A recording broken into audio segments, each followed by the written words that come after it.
और जब कभी भी आपको लो फील हो तो घर पे फ़ोन करो, आराम से बात करो 10-15 मिनट। घर वालों से ज़्यादा अच्छा तो कोई सपोर्ट दे नहीं सकता है। दोस्तों के साथ बैठ जाओ, दोस्तों के साथ बात करो, डिनर पे चले जाओ, लंच पे चले जाओ। इन सब चीज़ों को अगर आप करोगे तो आपको कभी टेंशन आ ही नहीं सकती, क्योंकि इतना ज़्यादा टफ नहीं है। Hello guys, welcome back to my YouTube channel. Myself Anurag Sharma और मैं फाइनल ईयर स्टूडेंट हूँ एसएमएस मेडिकल कॉलेज का। ये वीडियो बहुत स्पेशल होने वाली है क्योंकि हमारे बिलर्ड सीनियर डॉक्टर हर्ष प्रताप सिंह हाडा बॉस की ऑल इंडिया रैंक 95 आई है नीट पीजी के अंदर। तो आइए उनके कुछ सीक्रेट जानते हैं और उनसे बात करते हैं। हाय, मेरा नाम हर्ष प्रताप सिंह है। मैं एसएमएस मेडिकल कॉलेज 2017 बैच से हूँ।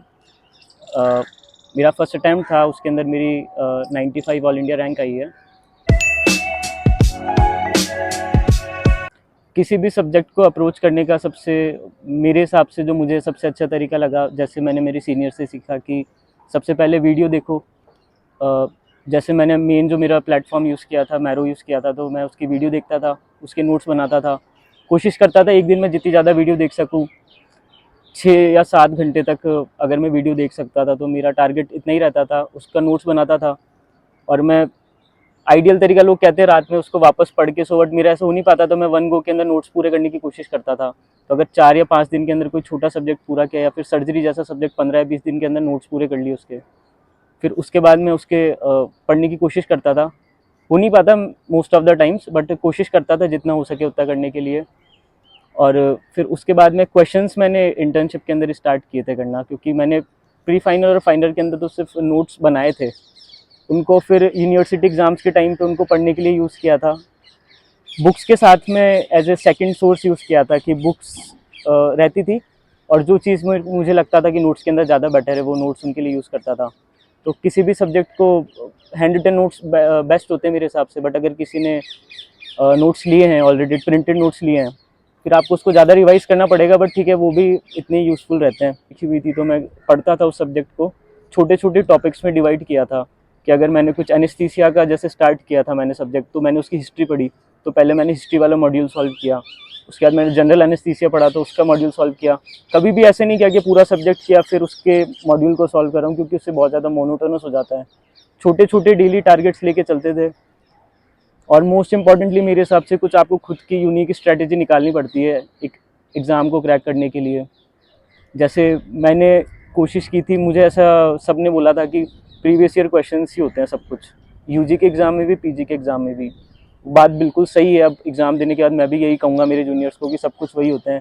मैंने हर 7 दिन को डिवाइड किया हुआ था 7 सब्जेक्ट में। स्टार्टिंग में जो मैंने पढ़े हुए थे कि उनके प्रीवियस ईयर क्वेश्चन का मॉड्यूल आता है मैरो के अंदर, मैं उससे सॉल्व करता था। मंडे को मेडिसिन कर ली, ट्यूसडे को एनेस्थीसिया, वेडनेसडे को कोई और सब्जेक्ट कर लिया।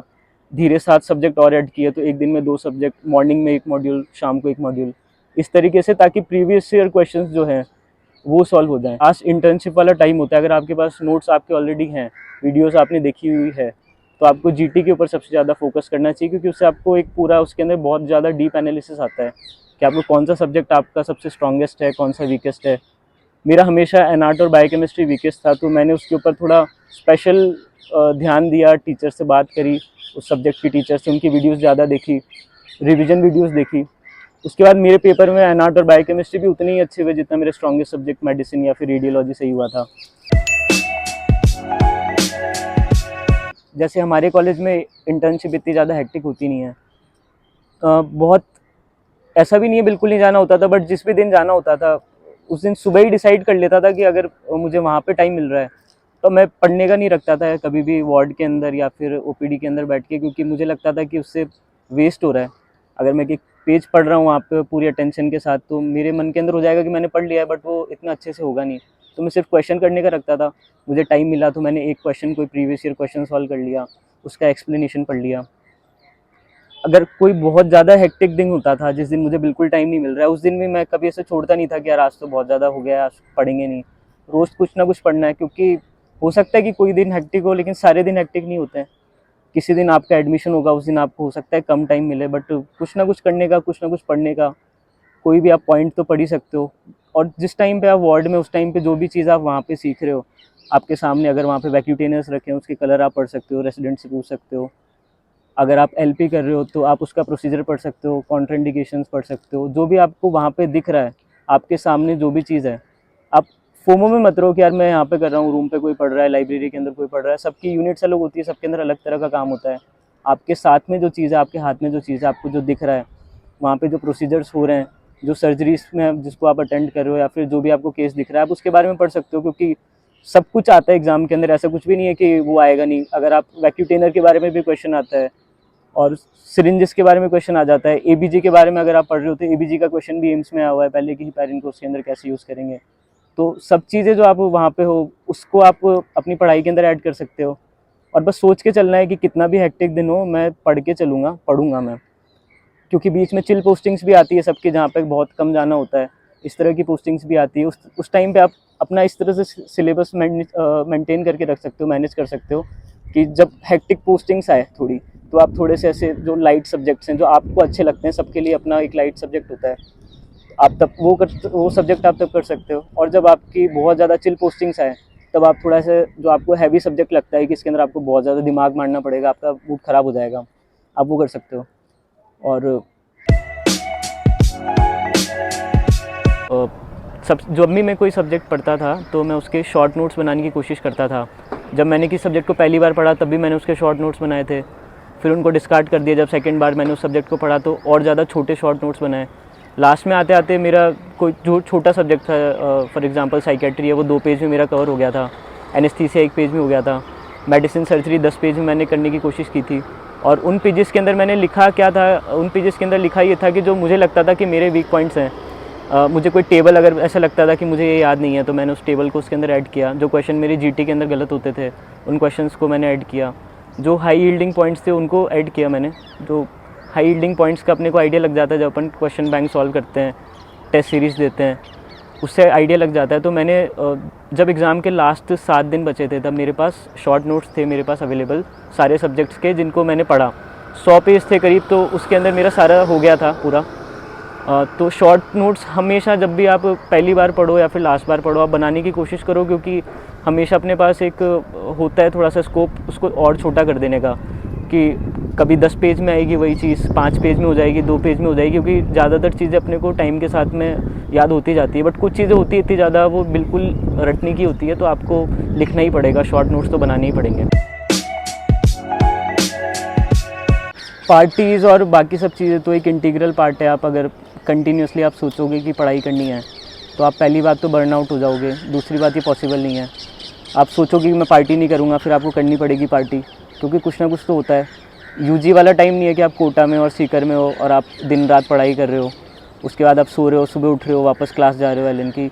यहाँ पे पॉसिबल नहीं है, क्योंकि एक प्रोफेशनल कोर्स है, पोस्टिंग्स होती है, एकेडमिक्स होते हैं, स्पोर्ट्स होते हैं, दोस्त होते हैं, बर्थडेज़ हैं, आपको सब चीज़ें मैनेज करके चलनी पड़ेगी। आप सिर्फ ये सोचो कि अगर सिर्फ पढ़ाई करोगे आप, तो पॉसिबल नहीं है। सिर्फ पार्टीज़ भी पॉसिबल नहीं है। तो जिस फ्रीक्वेंसी में पहले पार्टी करते थे एग्ज़ाम से 7-8 महीने पहले, फ्रीक्वेंसी तो कम करनी पड़ेगी थोड़ी, और 1-1.5 महीने पहले तो पार्टीज़ तो बंद करनी पड़ती है। बट लंच और डिनर्स पे तो कभी भी जा सकते हैं, दोस्तों के साथ पार्टी कर सकते हैं। ऐसा कुछ भी नहीं होता कि आपको पार्टीज़ बंद करनी पड़ेगी बिल्कुल ही, कि जो जिस भी तरह की आप पार्टी करते हो। बस ये है कि अगर आप एक पार्टी कर रहे हो तो आपको रात में 12-1 बजे तक सो जाओ, जैसे मैं सुबह उठ के पढ़ता था। तो मतलब आपको टाइम थोड़ा मैनेज करना पड़ेगा। ऐसा नहीं है कि सुबह 5 बजे तक पार्टी कर रहे हो फिर, क्योंकि उससे अगला दिन भी वेस्ट होता है। तो आपको थोड़ा सा आपका टाइम मैनेज करना पड़ेगा। पार्टीज़ तो थोड़ी फ्रीक्वेंसी कम हो जाएगी, बट पार्टीज़ तो बहुत ज़्यादा ज़रूरी है, क्योंकि पार्टीज़ होती है, दोस्त मिलते हैं आपके, जो भी इनसिक्योरिटीज़ होती है पढ़ाई के बारे में, कैरियर के बारे में, आप उनसे बात कर सकते हो। आप अच्छे लोगों से अपने आप को सराउंड करके रखोगे तो, क्योंकि मुझे ऐसा लगता है कि मेरे प्रिपरेशन के अंदर सबसे ज़्यादा जो मेरी रैंक है उसके अंदर सबसे ज़्यादा कंट्रीब्यूशन मेरे दोस्तों का, एक बड़ा ग्रुप है 15-20 लोगों का, जूनियर्स जो आसपास रहते हैं। एक उन्होंने इतना अच्छा ऑरा मेरे आसपास क्रिएट किया था। मैं अंदर रूम में पढ़ रहा होता था, मैं रूम के अंदर पढ़ता था, लाइब्रेरी नहीं जाता था। तो मुझे बाहर से वो सब बातें करते रहते थे या फिर कुछ ना कुछ वो मस्ती करते रहते, तो बहुत अच्छी एक मेरे फ्लोर पे बहुत ज़्यादा एक अच्छी वाइब्स थी, जो कि मुझे लगता है कि काफ़ी ज़्यादा हेल्पफुल थी। कभी भी मुझे ऐसा डिप्रेसिंग नहीं लगा कि यार कि पढ़ते पढ़ते झिल गए, क्योंकि हमेशा से एक जब भी मैं मेरे रूम से बाहर निकलता था तो राइट में लेफ़्ट में सब कुछ ना कुछ जूनियर्स या फिर बैचमेट्स होते थे, मेरे एक दोस्त थे जो कि मुझे इतना सपोर्ट करते थे, और उन्होंने हमेशा से सपोर्ट किया पढ़ाई के अंदर भी। अगर मुझे कुछ चाहिए होता था तो वो मेरी हेल्प करते थे, कुछ ऐप चाहिए होती थी तो वो लोग हेल्प करते थे। तो मोस्ट इम्पॉर्टेंट है, पार्टीज़ तो करना ज़रूरी है, और अपने आसपास अच्छे लोगों से आप सराउंडेड रहना मोस्ट इम्पॉर्टेंट पार्ट है पूरी पढ़ाई का। आपके पास मैरो होगा प्रैप है, सब चीज़ें हैं, लेकिन अगर आपके पास दोस्त नहीं है तो डिफ़िकल्ट है ये थोड़ी सी जर्नी। दोस्तों को अपने थोड़ा पास रखो, क्योंकि बहुत डिफ़िकल्ट तो नहीं बट ठीक है, काफ़ी डिफ़िकल्ट है। अगर दोस्त रहते हैं तो बहुत ईजी हो जाती है सारी चीज़ें। प्रिपरेशन के लिए मैंने जो मैंने ऐप यूज़ की थी, मैरो यूज़ किया था। मतलब क्वेश्चन बैंक तो बिल्कुल मैरो का यूज़ किया था, जीटी भी मैरो के यूज़ किए हैं।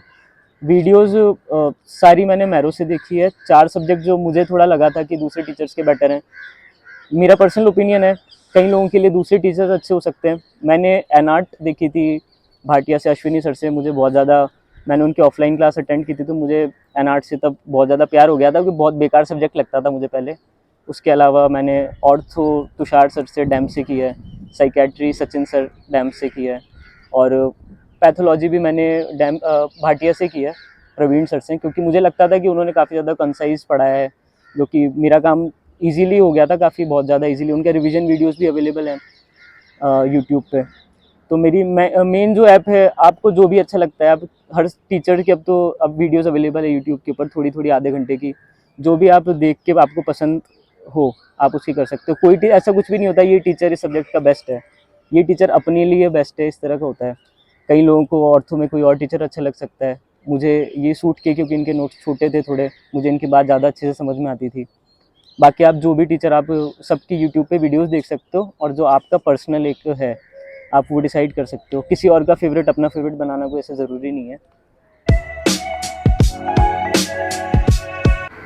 जैसे मैंने बताया था, ग्रैंड टेस्ट देना मैंने इंटर्नशिप की स्टार्टिंग से शुरू किया था, बट अगर और ज़्यादा बेटर रहेगा अगर कोई फाइनल ईयर से स्टार्ट कर दे तो वो भी काफ़ी अच्छा है। ग्रैंड टेस्ट जब पहला देते हैं वो अपना बेसलाइन होता है, उसके अंदर अपना एक पूरा डिटेल्ड उसके अंदर आता है कि अपना कौन सा सब्जेक्ट सबसे स्ट्रॉन्ग है, कौन सा सब्जेक्ट सबसे वीक है। तो जो सबसे वीक सब्जेक्ट था और सबसे स्ट्रॉन्ग सब्जेक्ट था, मैंने मेरा शेड्यूल इस तरह से बनाया था कि मुझे इतने इतने टाइम में अपने सब्जेक्ट्स पूरे करने हैं, और सब्जेक्ट्स कौन सा पहले करना है ये मैंने उसी लिस्ट से स्टार्ट किया था, मतलब डिसाइड किया था। जो वीक सब्जेक्ट है उसको थोड़ा आगे रखा था, उस पर थोड़ा ज़्यादा एम्फेसिस दिया था। और उसके अलावा टेस्ट देने का टाइम 9 से 12 ही रखता था मैं हमेशा, और लैपटॉप के अंदर देता था टेस्ट, या फिर आप लाइब्रेरी के अंदर जाके कहीं पे भी आपको जहाँ पे भी डेस्कटॉप मिले आप दे सकते हो। फ़ोन के अंदर टेस्ट नहीं देना चाहिए, क्योंकि आप जल्दी हो जाता है टेस्ट काफ़ी, और उसके अंदर एग्ज़ाम वाला फील भी नहीं आता है। तो हमेशा टेस्ट जो है वो 9 से 12 के टाइम पे देना चाहिए। आपको 1 गो के अंदर टेस्ट देना चाहिए, ऐसे नहीं होना चाहिए कि बीच में उठ के कहीं घूमने चले गए वापस आके टेस्ट दे लिया। 1 गो के अंदर टेस्ट, जब टेस्ट लाइव हो तब मैं प्रेफर करता था लास्ट दिन टेस्ट देना। लास्ट दिन हमेशा मैरो के टेस्ट के अंदर संडे आता है, संडे के दिन मैं 9 से 12 के बीच में टेस्ट देता था, क्योंकि जस्ट अगले दिन जब रिज़ल्ट आता है तो थोड़ा इजी रहता है। अगर मैं 7 दिन पहले टेस्ट दे लेते हैं तो लास्ट में फिर उसका जब एनालिसिस है वो पूरा नहीं हो पाता था ईजीली मेरा। तो मैं संडे को टेस्ट देता था, मंडे को रिज़ल्ट आता था, तो मंडे को मैं उसका एनालिसिस के अंदर दिन देता था एक। कभी कभी मैं 1 गो में अंदर करने की कोशिश करता था, बट ज़्यादातर मैं 50-50 क्वेश्चंस के हिसाब से मेरे दोस्तों के साथ में डिस्कस करके करता था। मेरा एक जीटी पार्टनर था, मैं उसके साथ में डिस्कस करके 50-50 क्वेश्चंस के हिसाब से करता था कि 50 क्वेश्चंस आज कर लिए हैं, शाम को 7 से 8 50 क्वेश्चन नेक्स्ट टाइम कर लिए हैं। बट एक जीटी के बाद उसके सारे क्वेश्चन हो जाने चाहिए कवर्ड। और जिस भी फ्रीक्वेंसी के अंदर मैरो के अंदर जीटी आते हैं, जैसे जहाँ तक मुझे याद आ रहा है 1 मंथ के अंदर 2 जीटी आते हैं नीट के लिए, और एक इनीसेट का आता था, तो मैं तीनों जीटी देता था।